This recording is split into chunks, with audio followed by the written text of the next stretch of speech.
following podcast is for informational purposes only. The contents of this podcast do not constitute tax, legal, or investment advice. Take responsibility for your own decisions, consult with the proper professionals, and do your own research. The graph itself is like a very crucial component in the Web3 ecosystem, like I mentioned before. Like as you have Google as a data aggregator, we as well a data aggregator for all the ecosystems as well out there. And the graph is still, I still think, the most reputational indexer that there is. And also the most adopted one as well in this industry.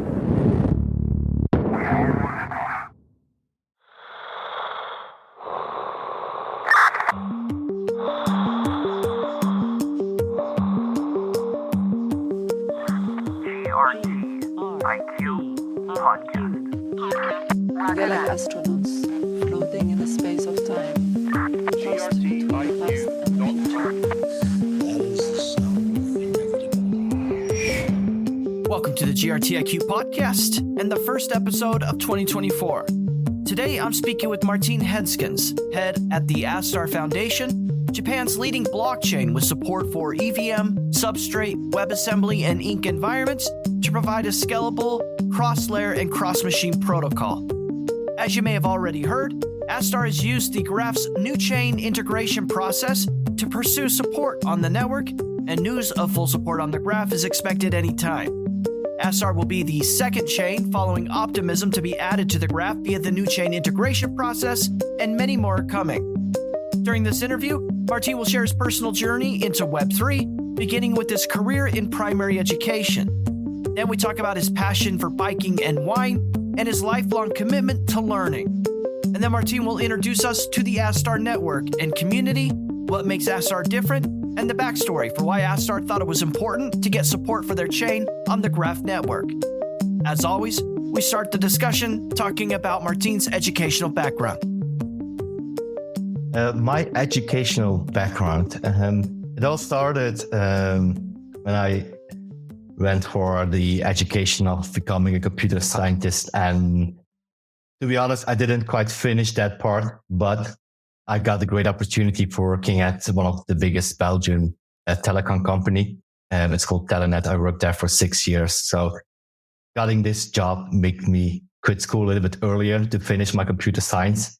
And later on, while I was doing that job with the technical engineer, I started reaching out to a new education, and this was more to become a teacher. And so I worked as a primary school teacher for 12 years. I was a teacher for children between 10 and 11 years old. And during my career as a primary school teacher, I never stopped educating myself. So I also got a degree as sommelier and later on as bike technician. And now actually from next year in 2024, I will be pursuing my MBA career. And so I got admitted as well to one of the top Belgian business schools after my essay and assessment. So I keep improving myself. I keep improving my educational background for myself to improve and to grow as a person. I love the diversity of your background. And as we'll talk about in a moment here, you're not the first guest that I've had on the podcast that has a background in primary education. And I'm always super interested in that because I think it's a very valiant type of career path for young people to take. Let's start with a little bit of what drew you to these fields. And so if you don't mind, do you remember what you were thinking when you had some interest in pursuing primary education? And as you mentioned there early on, maybe computer science, what drew you there? Well, computer science was more, I always was from the age of 14, very interested in computers, and where the internet was born with the modems, with the scratchy sounds and all those kind of things, playing roller coaster and meeting friends and doing that ICQ and MSN kind of stuff. So I was always fascinated with the internet, and that's why I also pursued the career of computer science.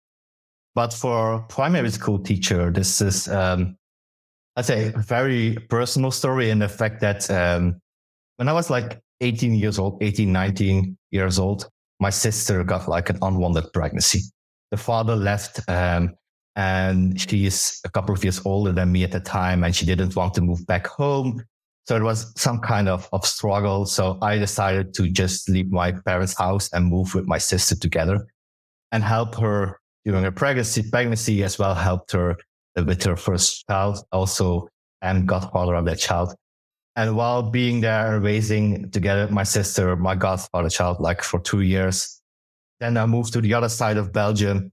And I always had like the feeling that I really want to do more with educating children, because I know how vulnerable they are. I know how important that first educational years are for young children. And that's why I had like a drive to go become a primary school teacher. And this is mainly what driven me towards that part. Another second part that made me choose this career as well was because I was an engineer for a telecom company. I had to do like a lot of driving and traveling inside Belgium. I'd spend a lot of hours in my car. And if you are a little bit familiar with the Belgian traffic, it's always jammed. No matter where you are in a traffic jam. So leaving very early, traffic jam for 2 hours, then work, go back home, again, traffic jam. It just was so like, I had to do something else, because I didn't saw myself doing this much longer. So, and then during this 6 year, I worked for a company. I educated myself for primary school teacher while I was working full time. So at night school, during the weekends, I practiced and did exactly the same course as any student would do in the normal educational career. But I did it during my nights and weekends. And then I got this diploma, and then it was very easy, because going to a primary school as a man, people like here in Belgium, there are like most primary schools are all women, and having like a man, it's always like freshening the spirit and freshening up the whole team. So it was very fast for me to get my first job, and I stayed at that school. They hired me, my first interview, they hired me, and then I stayed there for 12 years. So it was a really nice time, a really fascinating time, and also made me more who I am now these days, working in Web3 as well. So I think primary education is a perfect way to enter Web3. Well, it's a remarkable background, and I really appreciate you sharing the personal nature of what drove you towards it. And I'm sure I'm not alone in saying this, but I've had instructors or teachers in my own life that have had an incredible impact on me. And so again, I think this type of career path is incredibly inspiring. Let's talk about the experience of it. Like you said there, you did this for a huge chunk of time in your life. You allocated a lot of your professional career early on to this. What was the experience like? Did it kind of check the box of wanting to inspire and build the next generation, and kind of fulfilled you in that way? Yes, sort of. I must say, being a teacher was for me personally, it was sort of the most enriching and most challenging experience in my life. And it's often, when people see like teachers, it's a little bit romanticized in a way. Of course, you make an impact, you shape people's minds, you make them ready for the future. But this is a little bit over romanticized in a certain way, I think. But it did have a big impact on my life as well. And it got me as well great insights. I gained a lot of personal growth from this, because one thing that I learned, and it's something that not many people say regarding teaching, but as a teacher, you need to have like one specific power. And that power I always say is like listening, but like truly listening. And listening to like your students, understanding their perspectives, their struggles, their aspirations, their heroes for the children, is something that is not often talked about. And I think as a teacher, especially in primary school, that listening part is very important. But you can say like as well, like, okay, you work with children, how much can they say? But that saying the truth comes out of a children's mouth. It's like they are the most truth-telling persons there are. And they will speak. And if you are in their comfort zone, like in the trusted area for them, they really speak and they really share what they feel. And during my career as a teacher, I had a lot of experience with I had some kids who got like cancer. I even had one who lost her life as well. And then also Corona. There were a lot of things that were like, had a huge impact on children. And that part of listening, it's something that a lot of people don't think when they hear a teacher. And this part, I think that's will have that impact as well on that child. Not only the knowledge that you bring to them, but being that person that they felt the need of, I can tell that person something. It's really important. This is the same thing that I do as well in my current role for the company that I work now as the head of Astar Foundation. One major part is the culture. So, and to set a culture, you need to get the trust from your team members, and you need to have them able to say to you, Maarten, I want to have a one-on-one. I need to talk about something. And having that trust from those people as well really helps me as well create that special culture and keep them in our team as well, because they feel that they are very welcome. And as well, like going into a classroom, each child has their unique story, personal context. You see how they shape or how they interact with the world around them as well. And I always compare Web3 with a classroom in the sense that it's an environment that is very dynamic. It always changes. There is not a single day that is the same as the day before.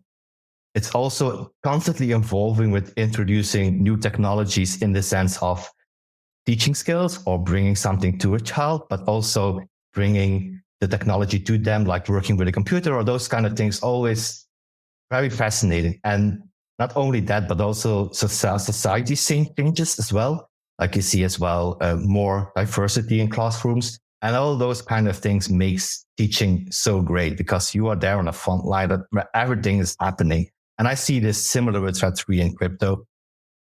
Yesterday is completely different than today, not only on the market, but also on new kind of technologies, new kind of partners, new kind of visions, new kind of research papers. It's so fascinating. And that's why I think like being a teacher coming to Web3 is like, you will feel at home from day one. I love the comparison, and it totally makes sense. You've got this emerging industry and these emerging minds, you could say, and I appreciate the connection you made there between the classroom and Web3. In addition to this really cool background in teaching and primary education, you've done other things, and you referenced it a little bit in your introduction there, but you also, I believe, were an entrepreneur and started a bike repair and mechanic business. What can you tell us about that? It's super interesting. I always pursue something that I want to master in some kind of way. Regarding bike technician, how I wanted to become a bike technician, because I'm a very huge cycling fan. I love the sports of cycling. It's one of the number one sports here as well in Belgium. Cycling is like, you are born with it when you live here. And I had a huge passion of cycling. And one thing that I did with cycling was I was like a long distance cycler. I was like, I did competitions for long distance, meaning that you had a starting point A and you have to go to starting point B, and you have some kind of weeks to finish it or some kind of days to finish it. So you ride like 300 to 400 kilometers a day. You sleep like 2 hours. You wake up, you just sleep on the side of the road, and you just finish the race. And I really like this. But one thing that I also found when I participate in this, like you need to know your bike inside and outside. So you need to know if something goes wrong, you need to find like a fix or some kind of thing you need to fix, but something happens on the road. So I wanted to know everything regarding every screw on the bike, so every part of it. And I wanted to not only know how to fix it, but also understand the technology and why this technology was put there to improve certain things on the bike as well. So it was very interesting to do this.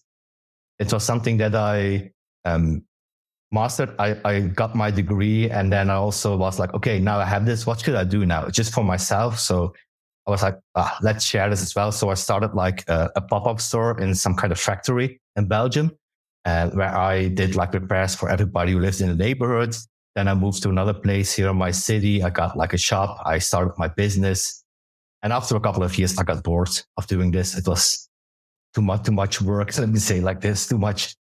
Where I live here in the city is called Ghent in Belgium. And Ghent is very famous of students.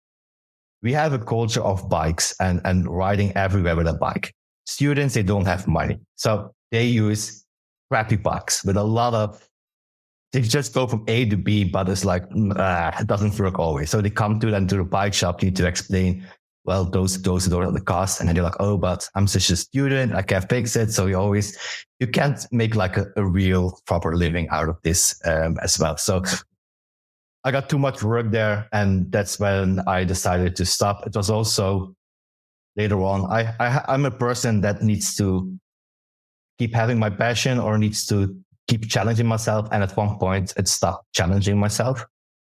So I decided to stop that business and move to another adventure. And that part, it became then Web3.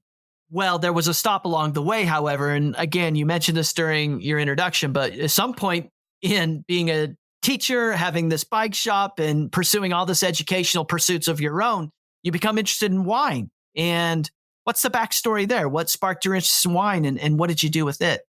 Wine. I think wine is it's my guilty pleasure. It's something that I see as much more than just a drink. I see this as if you really have like a good wine and you know the story of the winemaker, you know the story of the vineyard, you know the story of the family behind that wine. There's so much history.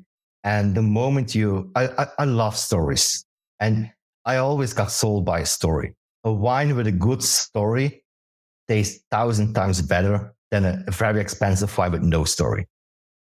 And this is something that I really wanted to do, like sitting down with friends during like the sunset or something and just opening up a bottle, and you can tell the story of that wine, not only about that area, that vineyard, but also about the grapes and the terroir, wherever it was grown.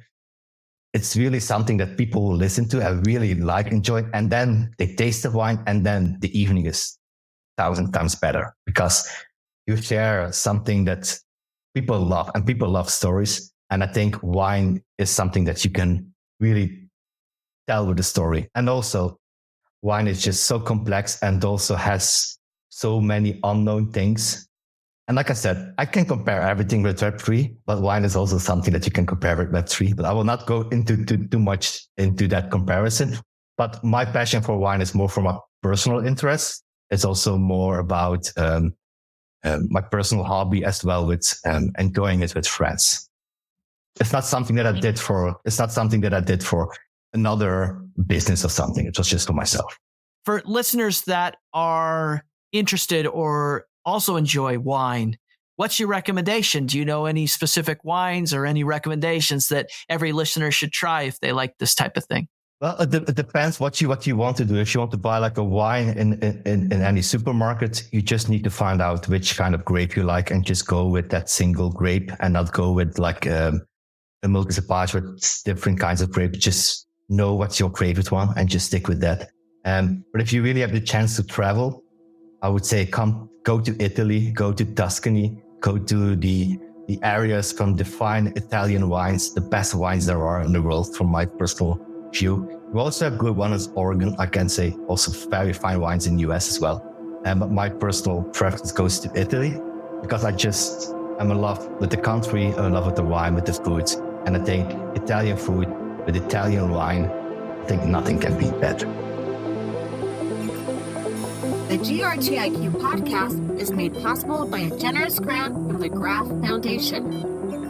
The Graph Grants program provides support for protocol infrastructure, tooling, dApps, subgraphs, and community building efforts.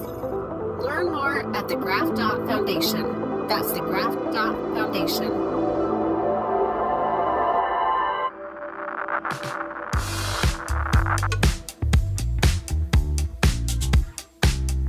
Hi, this is GRTiQ, and thank you for listening. Listeners who enjoy this content can help support the GRTiQ podcast by leaving a review or a 5-star rating wherever they download podcasts, by sharing episodes on social media, or by simply telling a friend or colleague about something they heard or learned from one of our guests. It's support from listeners like you that make it possible for us to keep shining a light on the people and stories behind Web3 and the graph.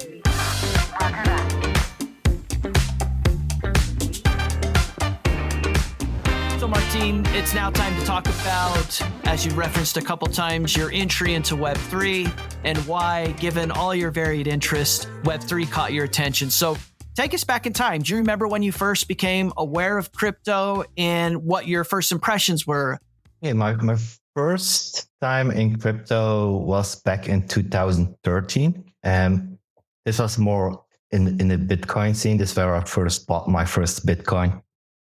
I bought it for other reasons than the technology. But after buying that Bitcoin and using it, and I didn't use it on a pizza, but on other things, I became like more interested in why are people actually accepting Bitcoin as a payment? And so I went deeper into the technology and got interested. And this is where my personal research started into Web3 and the technology, because like I said earlier, I had like computer science. I'm always passionate about the internet, about new technologies there.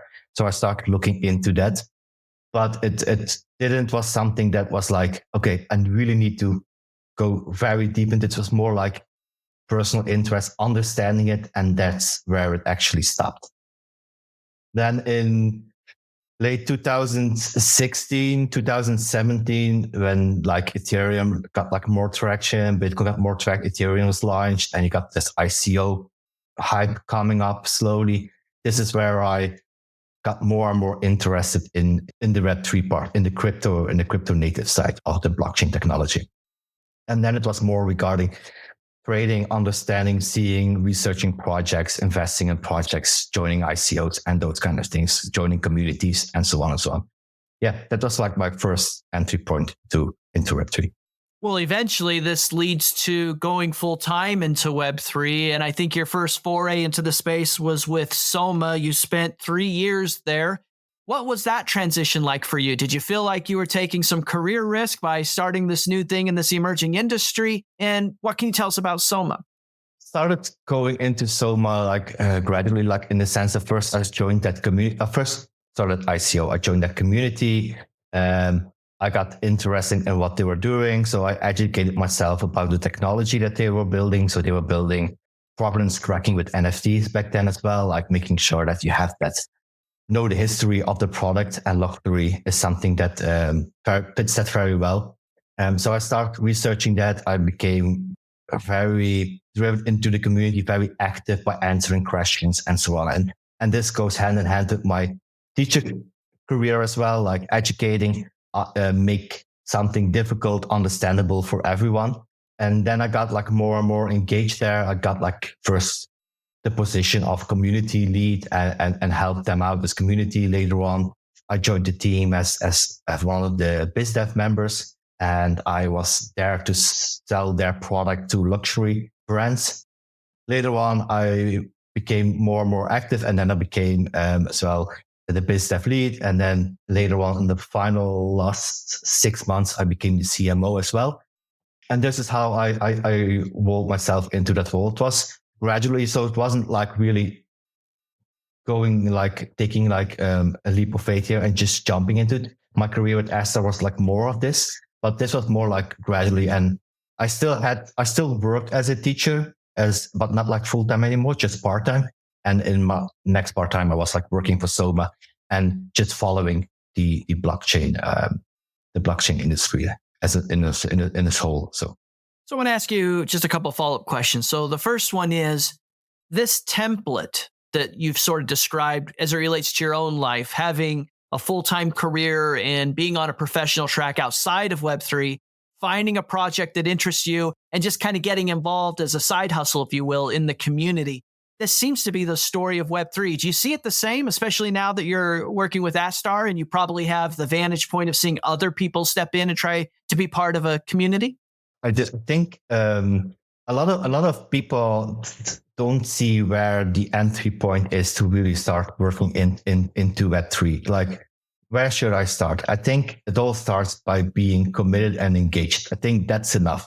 People in Web3 don't look at your diploma or degree or whatever. Looks in your commitment, looks in your knowledge, what you know about the project, and then things slowly will move forward as well. Similar with Astar Network, how I joined Astar Network. I joined Astar Network through a hackathon because I already stopped with SOMA. SOMA was out of the picture, but I still wanted to do something with the knowledge that I had in the blockchain industry. And this is when the time there was like a hackathon with Polkadot and all other major projects. And I wanted to create what I have worked so hard on with SOMA because they got like bankrupt. So they had to close down and didn't move forward. But what they had built out, it was still something that I saw like this can become a really good business if you do it well. So I wanted to join this hackathon to build out what I learned there on another blockchain and make it like a new project, get it like new kind of life into it. But when I joined that hackathon, I got, again, so much new technology coming at me. I was like researching all those kind of things. I got new ideas, new inspirations. I started digging into I started helping a lot of projects out regarding DevRel relationships and doing some teaching and education to the communities. And then I also got my job into Astar Network. So it's all about going and understanding a project, seeing that to see like, oh, this is something that I really like or really believe in, and just commit. And I'm 100% sure if you do this, you will have a job into this. Well, you see this currently in Astar Network as well in the foundation. We have in total like 4 full-time members who were previously ambassadors, community members. They were all like community members. Then they became like an ambassador. And then they got like a job as a community lead. And then they become a job as a biz dev. And now some are even leading certain departments of the biz dev. So things can move pretty fast if you really commit to this as well. And the second question I want to ask you is, and this is for longtime listeners, something they'll be familiar with, but somebody's initial interest in crypto starts with the speculative nature of the investment asset, if you will. But it evolves, and you mentioned it a couple times as well, that you come to see kind of the underlying technology or value. What was that aha moment for you? I mean, was it a specific moment in time where the light bulb went off and you said, oh my gosh, this is more than just an investment opportunity. This is real tech that can impact the world. Or was it a culmination of observations? It was like a combination. It all started working with SOMA. And I mentioned as well, like it was focused on luxury brands. And if you look at luxury brands in this world, they are, I would say, the most conservative branch that there is. They will stick to their heritage and customs and how they operate, because for them, that's also part of the value of that luxury item. And because they are so conservative, it was also so hard to sell new technology to them. And this is where I had the feeling like, if they don't understand the technology, they will never go into Web3, or they will never see the opportunities in Web3. So that's why that was for me the moment that I really learned the technology, but also find a way to sell the technology to those customers and let them see what are the potential. And by researching that and by learning myself to sell that, that was like for me, like the moment I was like, this is so much bigger than a lot of people think. You can do so much. And this is also something that still drives me a lot in crypto or in blockchain. That's the unknown. You don't know what's coming next. And this is something that really drives me of making sure that the unknown is something that people will believe in. I see it similar with space. It's also unknown. Nobody knows anything, but everybody wants to go up. Everybody wants to explore, see the new things, what's new there that we don't know. I think that's similar with crypto. What's new that we don't know? And I think that's still like a driven factor for me to keep working in crypto and be fascinated about this world as well. And also we see this now with Astar Network, and we are very embedded in the Japanese culture. We are working very closely with Japan and the government and the regulations there. The moment we see that certain high-level brands or high-level people open the door, it even opens the doors to those who have like a very conservative mind. And that's where you need to step in. And that's where you need to start selling, and not selling, but start educating them about what can be done or how certain technology can improve your current work or your current infrastructure. So that was the main thing that I see, how I got that moment of this is what crypto can, or I will not say, I don't like the word crypto, by the way. I always say, when I talk about crypto, I always think about the crypto native side of the trading thing. I always prefer blockchain technology or blockchain itself. So that's where I found out the blockchain technology and the opportunities that lay there. Well, as you mentioned there, after SOMA, you went to a hackathon, got plugged into Astar Network, and we're partly talking today because Astar Network is one of the new chains that's under consideration for support with the graph. And as you know, Maarten, a lot of my listeners are enthusiastic about Web3 and specifically the graph. So I have a lot of questions for you about this, but before we get there, why don't we just start with a little context setting? What can you tell us about the history of Astar Network, how you got involved, and a little bit about what Astar is and what makes it different? So how I got involved, like I said as well, I got involved through that hackathon. I joined this through Encode Club. It's like a famous hackathon with all of major ecosystems. And one of that ecosystem at that time, I'm talking about 3.5 years ago, it was with Polkadot, like the first things that were moving around with Polkadot as well. So I joined some of the projects who had like bounties available in that hackathon. One of that bounty was from Astar Network, but not Astar Network as it is now. It was called back then Optimism. And I was looking into, okay, I want to build with this technology. I want to build with them. The main reason why I wanted to build with them was because they were promoting themselves more. They were already promoting themselves as a scalable solution, like already working on L2 solutions and already working on a different kind of language, different than Solidity. And this also made me interesting because I don't want it to go with something that already a lot of people were doing. So I want to do something new. That new language was something that attracted me. But when I was looking into the documentation and the tech stack, there was so much missing. There was like almost impossible to start working and building. And so I looked into the technology. I wrote my own tutorials, I wrote my own documentation. I made like videos, clips, tutorials on how to build on them. So the moment I created that for them, I gave it to the founder, and that founder was like, okay, I want to have a call with you. So he called me. I was like, okay, hey, nice to meet you, Soto Watanabe. And said, yeah, nice to meet you. Do you want to work with me? I was like, oh, wow, okay. And so then I started working with them. I got the opportunity to become like the integration engineer. So I worked them to help them with integrations. And this was my first thing. And then it moved forward and forward and forward. And then Optimism became Astar Network. And why did we change? Because we at that moment, Optimism was working on scalable solutions like ZK Planck, Optimism, as well as Plasma and so on. They were already working on this, but there was no need for this in this space at that time, like 3.5 years ago. Nobody was looking for any scalable solution, especially not on Polkadot. So we shifted our narrative. We pivoted to becoming more like a smart contract hub, in the sense that not just offering solutions for already existing smart contracts environments like you have on EVM, but we also created like a WebAssembly smart contract environment as well.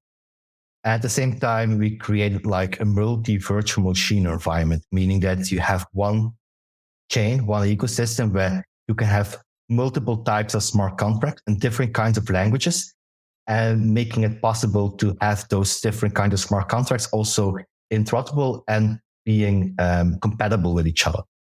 So that's what we did. So that's what made Astar Network, when it was launched, different than others, because we had that multi-virtual machine environment. Not only focusing on EVM, but also focusing on the WebAssembly parts for smart contracts, where the smart contracts were built in Rust. We saw this as we see this still as a huge potential, because Rust is one of the most common or most adopted languages that are currently out there as well, together with WebAssembly. We see this as well as a gateway for already existing engineers or people who write code to enter Web3 without learning a new language, because any language can be compiled into WASM and can be turned into a smart contract as well. Another thing that made us different from the rest is that Astar Network was born in Japan and has been, since it was born in Japan, our founder always been very active with the government, always been very active with trying to get Web3 regulations looked into in Japan, because he wanted to stay in Japan, but he was forced out because of tax regulations, because of compliance reasons, and so on. So he had to move to Singapore to start his business. He still regrets that move because he didn't have any choice. So he kept fighting this with the Japanese government as well. And since last year, Web3 became part of the national strategy of Japan. So this means that Japan is ready to accept Web3, and being there from day one and always being the frontier of that technology in Japan gave us a lot of opportunities as well. A lot of chance to talk with big enterprises, with other big entities inside of Japan, and get Web3 more and more adopted or more educated into the society as well. I want to ask you this question about competing in Web3 as a blockchain. And I haven't had the opportunity to interview a lot of blockchain founders or executives, but I've had a handful, and I'm always intrigued about competing. That's because I think, Bitcoin is a blockchain and everybody knows about Bitcoin, and Ethereum's a blockchain and a lot of people are building on Ethereum. Talk to us about what it's like kind of competing at that level of the industry and what that's like. It's a struggle in the sense that the moment we launched Astar Network, we were live. We were more on the map as a general smart contract platform. But how would you compete with a general smart contract platform if you have Ethereum, if you have also Solana, if you have Avalanche, if you have those other big ecosystems? How can you compare with this very small chain to all those giants? And this is where we also felt like, okay, should we keep pursuing this general smart contract thing as well? And then we were like, okay, this is not possible. So we need to focus on a narrative. And that narrative was very easy for us because we have Japan. So we really focused on Japan in the sense that, okay, it's now part of the national strategy. So what's next that you want to do? Our main vision of Astar Network is always, and I think a lot of ecosystems have shared the same vision, is getting Web3 adopted or getting more adoption in this industry. And we see this adoption now very actively happening in Japan, in the sense that we talk with enterprises, for instance, Sony. They also are working closely with us in Japan because they want to be there the moment Web3 really hits as well. So a lot of those enterprises now see, okay, the government is opening the door in Web3. This means that we need to prepare the moment something is about to change or about to happen. So let's try to educate our team, or to educate our enterprise into adopting Web3. And this is where we are advising to a lot of those enterprises by saying, okay, what are the needs you currently see in Web3? Or first of all, we educate them about Web3. Like I said before, we need to make sure that they understand what this technology is, what can be the use cases, and then we look into their infrastructure as well and see how Web3 can improve this. How we did this, for instance, with Toyota. So we had like a deal with Toyota where we were like, okay, they were open to Web3. They were like, okay, what do we want to do with Web3? So we gave them as well like some education. And then we looked as well into how Toyota itself is structured. So Toyota has like a very Kaizen culture in the sense that the members who are working there, they have a saying in what's coming next as well. So they have like a voice in the company, every employee in Toyota. And if you listen to this, you already know where I'm going to. So this is very similar to a DAO structure. So what they did is, okay, how can we create like internal DAO structures in our company where people can vote on certain things, where everything is like in the back end done by Web3 without the employees need to know what they are doing. So what we did is we did the hackathon where we onboarded all major DAO protocols, major DAO communities to educate Toyota in a sense what they can do with building out DAOs. We got in total like 400 submissions. We got a lot of participants in the hackathon. And even as of today, they are still working with one of the winners to build out a DAO infrastructure inside their company. This has nothing to do with crypto. This has nothing to do with something else. This is purely about adopting the technology. And this is similar what we are doing as well with other companies by providing proof of concept about what's possible, how you can create certain things in entertainment industry or in other branches as well, and giving them examples of what others have built and let them see how this can bring value to their current infrastructure as well. And this gets a lot of traction. And this is where we are separating ourselves from other ecosystems instead of focusing only on the crypto native side, but trying really finding a way to get this adoption of Web3.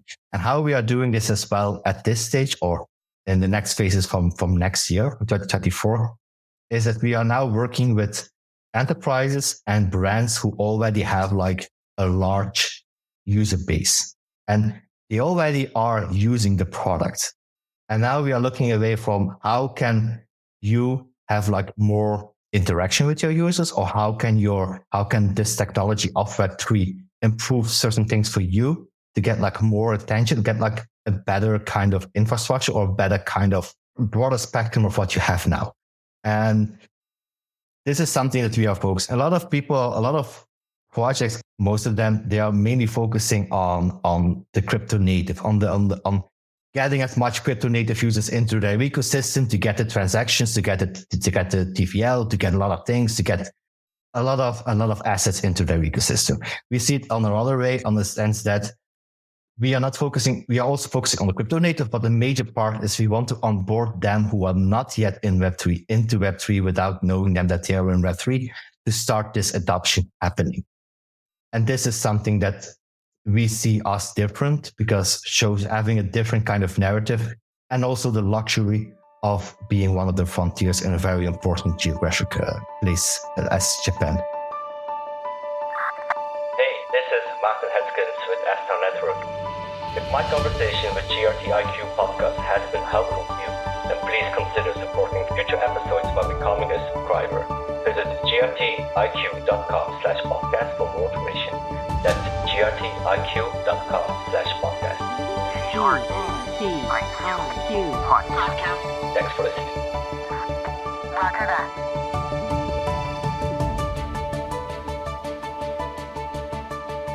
I love the vision there, and the mission's incredibly important, especially in different regions of the world. As Web3 gains more and more adoption, it'll be critical to have protocols, certain communities active and able to activate different regions of the world.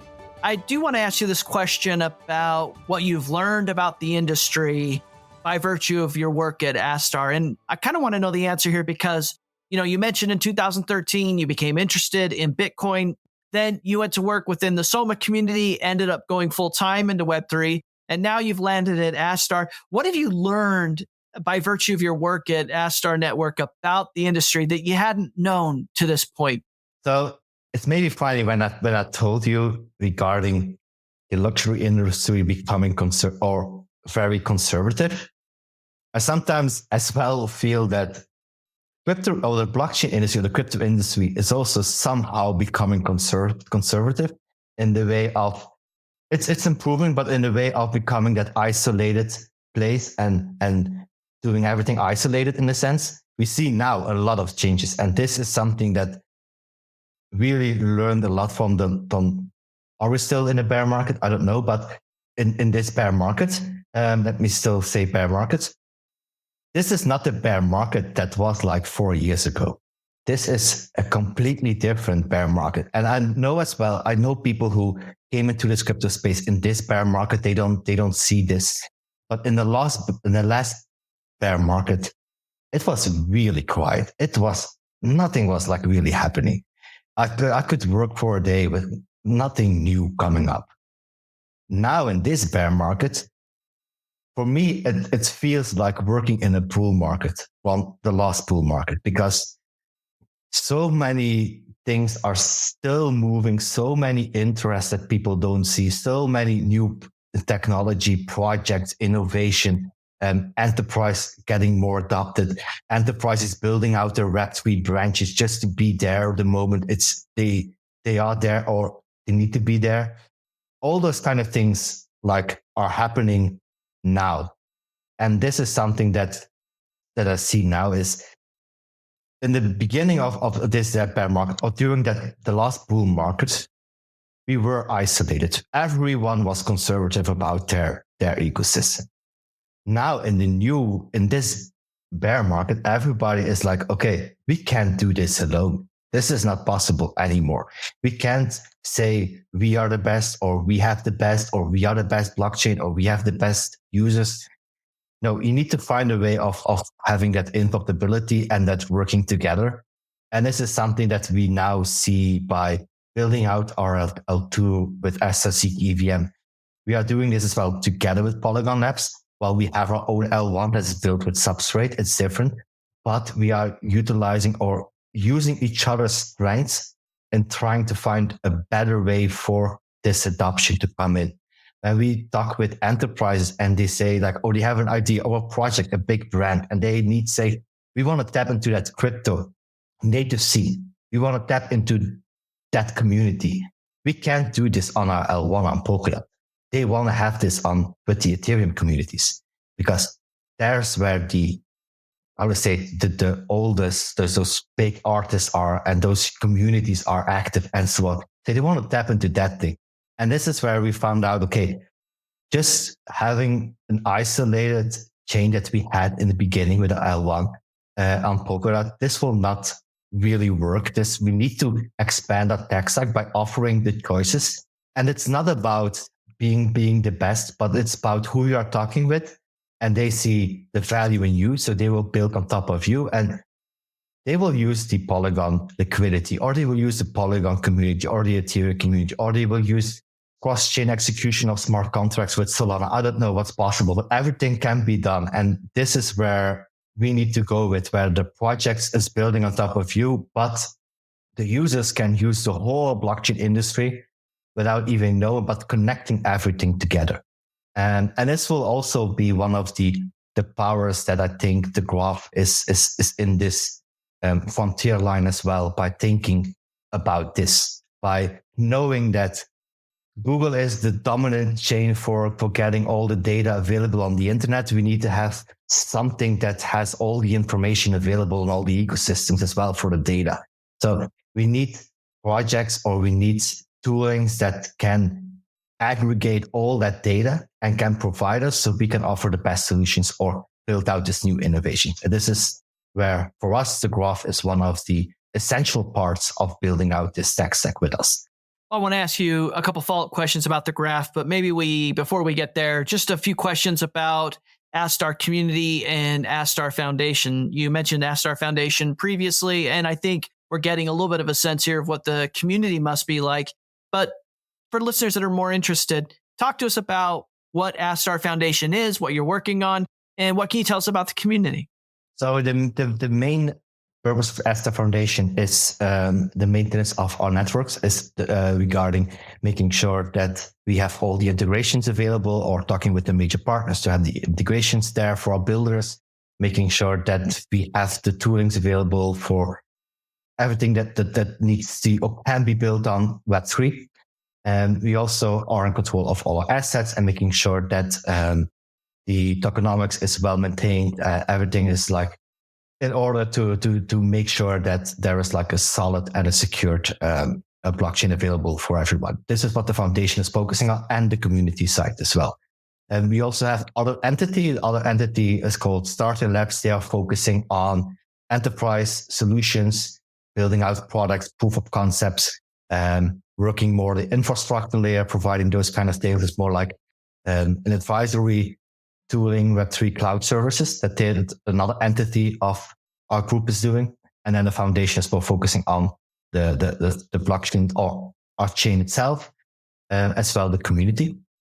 Our community is very diverse. We have a big Japan community, of course. That's also because of our narrative.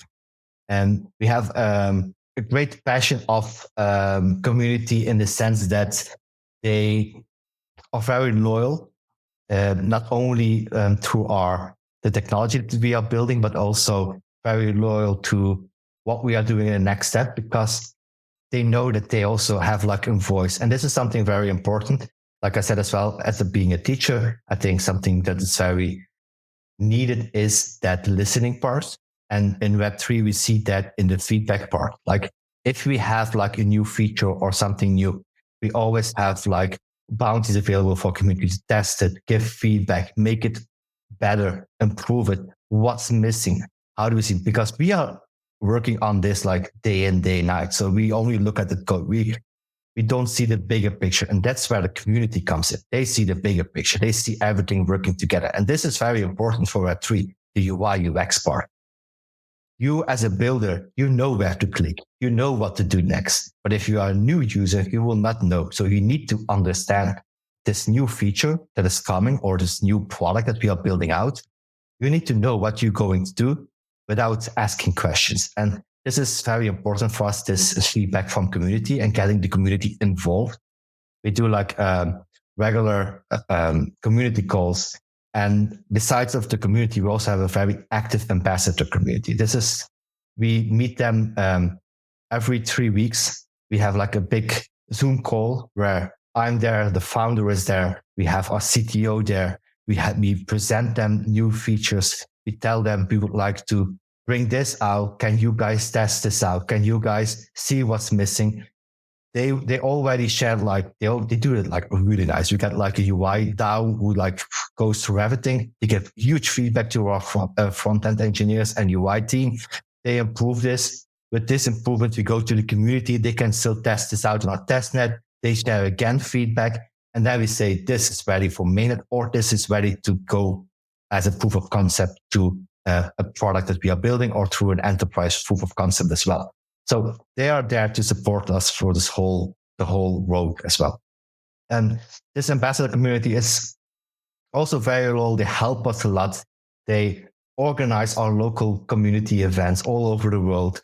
They are very passionate about us. They know that we always listen to them as well. That's why we have the call with the ambassadors with our founders. They just speak up. They say what they felt like. They say, we saw in the Indonesian community, we felt that this was wrongly worded on Twitter. We felt like a little bit of discomfort with this. We give this to our marketing. Our marketing will see this as well. They will improve for the next time. So getting this kind of feedback from off the ground, it's so important to keep improving as well. So this sets our community, or we see our community as very valuable. And I think other ecosystems are doing this well. And this is something that everybody should do. Not only to get like the trust from your community, but also it gives more than trust because they see that you are doing like a real thing that will improve the next future as well. And they trust you with not only their personal investment in your token in some kind of way as a retail investor, but also they trust you that what you are doing will improve the general adoption of Web3. And this is something that you always say to our community and always say to our ambassadors. We are here for, this is our vision. We are not here for a certain amount of our price. No, we are here really with this vision.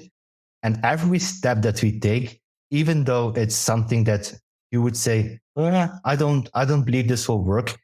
This will be just a small part of the bigger vision that we have. For instance, when we announced that we were going with an L2 on Ethereum, we had some Polkadot maxis as well in our ambassador group. They were like, "What? Why are you doing this? You are betraying us," and so on. And we told them as well, "No, this expansion of our tech stack. This is part of our bigger vision. If we see a demand from builders or from projects or from enterprises where we know we can meet them by doing certain steps, we will take them because we want to achieve the mission and the vision that we have set for the long term. And this small step of expanding our L2 or L1 to an L2 on Ethereum is part of this big vision. And when you explain this vision and you explain why, and with everything that has been discussed, it's not something that is discussed overnight, but it's discussed for months, more than a half year before even bringing it to you. This is well prepared with a strategy and with a vision. And the moment you share that with your ambassadors, they still stayed with us. They were still like, wow, this makes total sense. You guys are spot on. And even though they were like a Polkadot maxi in the sense, they now became like more like a believer in what we are doing in the general terms of the industry. And I think this is also very important. And this breaks us well out of this isolated thing and let them see the bigger picture and not only this small investment that they have. As I mentioned at the beginning, we're talking today because Astar, at the time of this recording, is in the process of being added support on the Graph network. Can you just take us back to the original thinking from the team there behind why pursuing support on the Graph network would be important to the builders and users of the Astar network? Yes. So we have been talking with the Graph team, I think, for more than 2 years already. But now we are finally in the way of this integration. I can also explain why it didn't happen in the last 2 years. It's very simple because of, like I said as well in this podcast, we were presenting ourselves as a general smart contract platform. And also the Graph needs to figure out, okay, you guys are new, you are just a general smart contract. What will also well bring the value to us? If we index just okay, we do everything, but we see no traction. What is the value for us to providing this much resource? Which makes sense. Absolutely, totally agree. Because everybody needs as well to run their business. But now with coming to L2, coming with those enterprises who we have lined up, coming with those proof of concepts we have created, coming through the deals we have closed, we really need this kind of integration. And this is something that we also shared with the Graph Foundation and with all the people that we talked with. And they immediately saw, okay, this makes total sense. This is the vision that we need. This is the direction that we need. And this is something that we need as well or the Graph needs to be there to support those demands and those needs. And this is where everything was like fast forward and moved very fast as well.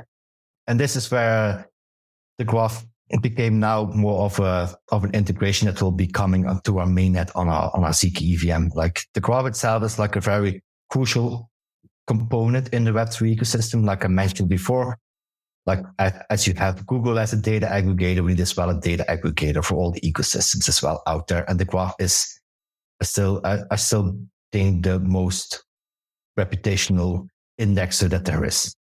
And also the most adopted one as well in this industry. And this is also very important, this adopted one, because people like to go with something that is well adopted in this industry, not something that is new. Okay, sometimes it might be better, but doesn't mean it will be adopted. For instance, I can give you an example. Like I had a call with one of our DevOps engineers like 2 days ago, and I told him, can you create like a subgraph in our testnet? I would like to test things out. We have a project, test this out. And he was like, oh, but I never touched the graph. I was like, okay, no worries. Just check the documentation. Let me know if something is wrong. If you have questions, I can connect you to one of the engineers. And I'm not kidding, like 4 hours later, he had everything up and running. And he said, it's purely because of the documentation, clear tutorials, clear community support. Everything can be found. There was like, I didn't have any error or didn't have any, while compiling, there was no error whatsoever.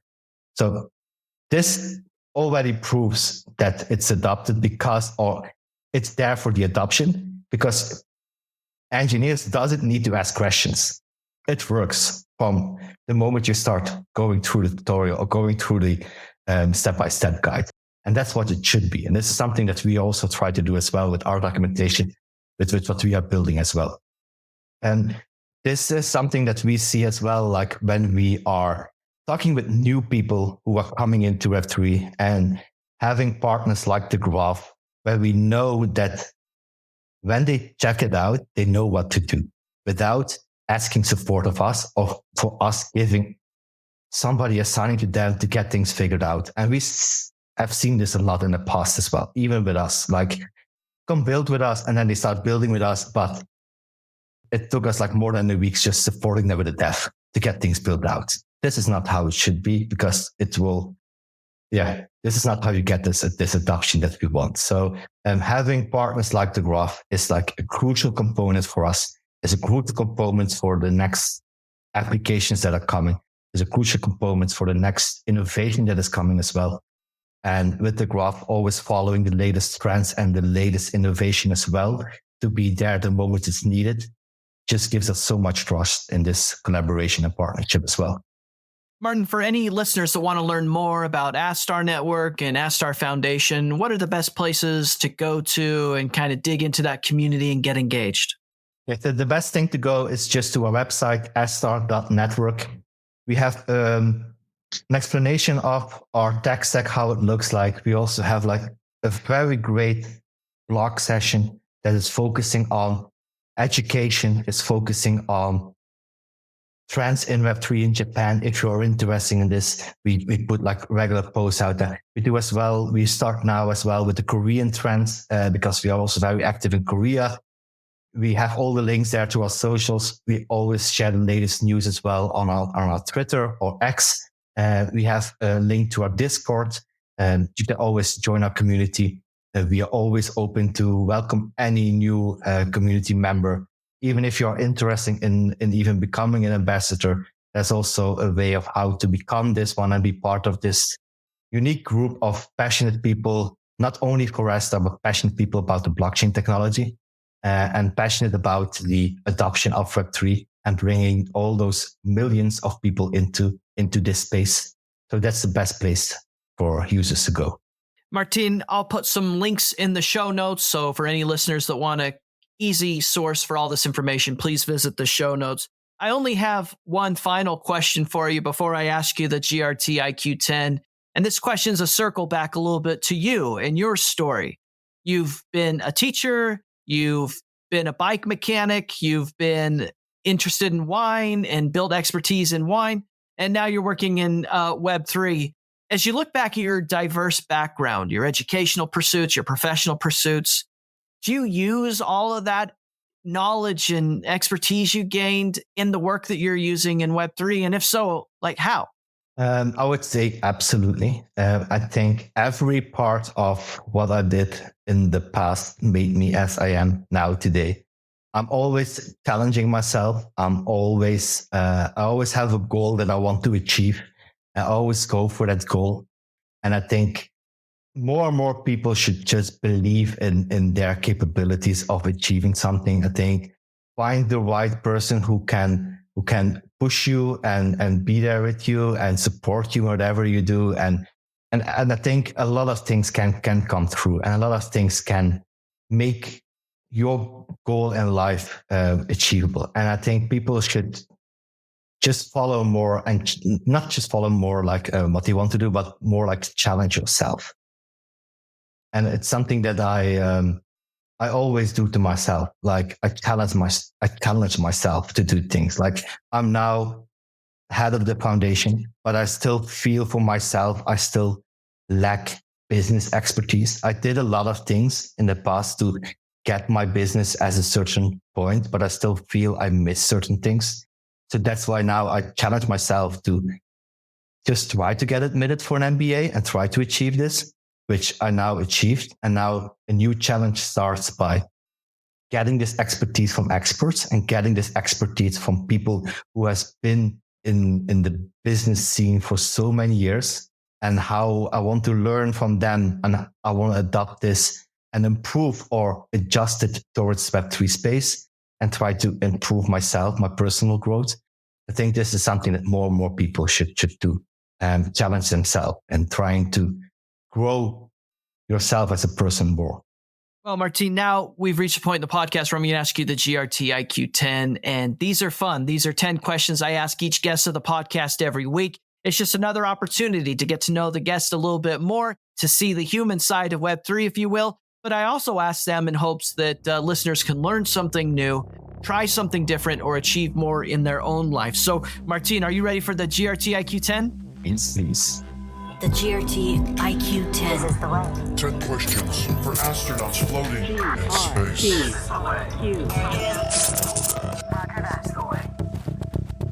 What book or article has had the most impact on your life? I saw that question, and this is a question that I couldn't answer. And in the sense that I'm not a reader. I like reading research papers to educate myself, but saying that certain research paper had an impact on my life, I couldn't answer it because every paper that I read that is in the interest that I want to understand has certain impact on what I'm doing. So I couldn't find a real good way. I'm not like a reader. Like, for instance, I went on a vacation with my wife and I bought like the four turnings. I don't know if you know that book. It's about the history in the US and how it always repeats. And I was like, oh, I really want to learn this. I really want to understand what they are saying with those cycles. I went like 10 pages and then I just stopped and went out and drank some wine with my wife. I think that was more fun than reading the book. So yeah, I'm not like a reader, so I couldn't say read this. Just read your interest and do it for the research to improve your knowledge about certain things, that I would say. And how about this one? Is there a movie or a TV show that you would recommend everybody should watch? I have like two favorite movies that I watched like 10 times or even more, and they're like very close to each other regarding when it was released. It was in the 90s. One was Dangerous Mind.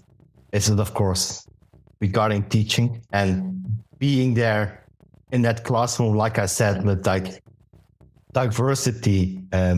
Not any day is like the same as the day before. And I think this replicates my life as well. I see a lot of resemblances in my life that I do so many things. I like so many things that I think this one is like one of my favorite, and also my all-time classic, Forrest Gump. And I had like a recent podcast with somebody as well. And he also told me like, what kind of movie would you compare Astar Network with? And I said like Forrest Gump, 100%. Why? It's in crypto. Compare it with that quote of life is like a box of chocolate. You never know what you're going to get. That's crypto. And also how he's chasing his dreams, doesn't give up, speaks out the truth, be transparent, and just goes through life like this. I think this is, for me, my favorite movie of all time, Forrest Gump. Well, how about this one? If you could only listen to one music album for the rest of your life, which one would you choose? Also a difficult one. I had two, but let me just stick with one in this sense. It's an album. I also got like the LP and the vinyl. It's with Chet Baker and Bill Evans. Not so sure if you know it. It's called like the Legendary Sessions with those two. I really like Chet Baker. Also like Bill Evans and a trumpet as well, Chet Baker, and that combination. It's only instrumental, but I can listen to that all day. It makes me at ease. Like it calms me down, gets me to work. Listen to that album again with a glass of wine, and it's so good. So if you like instrumental music with trumpets, just Chet Baker and Bill Evans, 100%. Maarten, what's the best advice someone's ever given to you? This advice was coming from my father, and he always said to me like, try to improve the lives after you. Like I know that I came from like a very we were hustling a lot back then when with my parents and those kind of things. He always said like, try to improve everything for the person next after you as well. Like he did everything for us as a child. Like I have no complaints about my childhood. It was the perfect childhood I can imagine. Even though we didn't have much, but for me, best time. I enjoyed so much. And he always said like improve. And I always remember that I always wanted to be improving myself. And I think, make sure you leave a mark. And this is something that I want to do. Doesn't mean leave a mark in the world, but even in your family, like leave a mark, like give something to improve the people next to you. And this is something that that's my goal as well. What's one thing you've learned in your life that you don't think most other people have learned or know quite yet? Meet yourself. And like I said, I was a long distance cycler. Like I did like a competition. It was from Florence, Italy, all the way to the North Cape. It was around 4,000 kilometers. I did that in 2 weeks together with a friend. And it was like, we did like an average of 400 kilometers a day. We slept like 2 hours a night on the side of the road or in a hidden garage or somewhere in a restaurant under a blanket. And during that cycling moment, I met myself like more than once, like really 3 times. I really reached my boundaries at the moment. Like this for me now, it stops, but still you had to push forward because you were in the middle of nowhere. So you couldn't stop. And meet yourself in some kind of ways. It can be a lot of things, but try to challenge yourself and meet yourself. You will learn so much about yourself, and you will always feel at that moment you reach that boundary, there is always that extra thing that you can do. And the moment you realize that that's possible, I think this will change something, and people should do this. What's the best life hack you've discovered for yourself? I don't have like a life hack, but what I always do is like I dance a lot. And with dancing, I mean like if you feel like down, my wife knows she hates it when I do it, but I just go down and to the common area, and then I just start doing silly dance and just enjoy myself and let everything out. And it makes me happy afterwards, and it makes me feel good. And she also sees it, and she sometimes joins or just laughs at me. I don't care, but it makes me so happy. And later on, I got the motivation back. I stopped working again. I feel back like motivated, back at ease. I would say just dance. Even if I'm not a dancer, but I like to dance and stupid dance. Just do that. That's a good life hack. Based on your own life observations and experiences, what is the one habit or characteristic that you think best explains why or how people find success in life? I think I mentioned it a couple of times during this podcast is challenging yourself. I think a habit that you should have or correct or something that you need to do more in your life is just try to challenge. If it's meeting your boundaries or challenge yourself in understanding a certain technology or challenge yourself in even understanding a certain recipe to create like a good new meal. I think just challenge yourself and just do it. There is no, even if you fail, it even will learn you something. So. And then Maarten, the final 3 questions are complete the sentence type questions. The first one is, the thing that most excites me about Web3 is? The unknown. And how about this one? If you're on X, formerly Twitter, then you should be following? Cycling out of context. I'm not so sure if you're familiar with out of context things, those Twitter things, that give a lot of things. Humans out of context, football out of context, cycling out of context. If you like cycling, I love those gimmicks and tweets that are going out. It's always funny. And the last question, I'm happiest when? I'm happiest after a new experience. The GRTiQ 10. After this little I show you how Podcast. Maarten Henskens, thank you so much for joining the GRTiQ podcast. It was a lot of fun to get to know you, and I really appreciate the introduction to the Astar community, what Astar Network is, how it works, and then this recent news related to the graph. I know a lot of listeners will find that very interesting. If listeners want to stay in touch with you, follow the things that you're working on, what's the best way to do it? Thank you for the opportunity, Nick. Reach out to me on X, on Twitter. My handle is Henskesn M. Always open for any discussion or connection. Always happy to connect with passionate Web3 enthusiasts in this space. So please reach out. This has been a production of the GRTiQ podcast. For more information, including detailed show notes, visit grtiq.com/podcast. That's grtiq.com/podcast. Please consider contributing to this project and helping build the community by subscribing and leaving a review. GRTiQ Podcast.